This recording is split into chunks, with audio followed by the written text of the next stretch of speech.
High, এসো। কেন? এই যে থ্যাংক ইউ।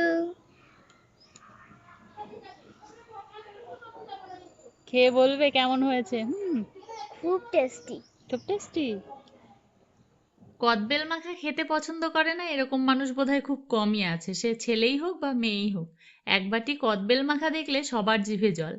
কিছুই না, একটুখানি বিট লবণ, একটু চিনি, একটু ধনেপাতা আর কাঁচা লঙ্কা কুচি দিয়ে ভালো করে মেখে নিলেই রেডি। সবার জিভে জল। তবে পৃথিবীতে এই একটা জিনিসই আছে যেটা দেখে আমি বুঝতে পারি না যে এটা আমি খেতে পছন্দ করি কি করি না। কারণ আমি এই ব্যাপারটা নিয়ে ভীষণ কনফিউজড। বাড়ি শুদ্ধ সবাই যখন খাচ্ছে বলছে আহা কি স্বাদ, আমিও খাচ্ছি, আমারও ভালো লাগছে, কিন্তু একা বসে আমার কখনোই মনে হয় না যে একটুখানি কদবেল মাখা খাই। আমার মতো কদবেল নিয়ে এরকম সন্দেহ কার কার মনে আছে বলুন তো।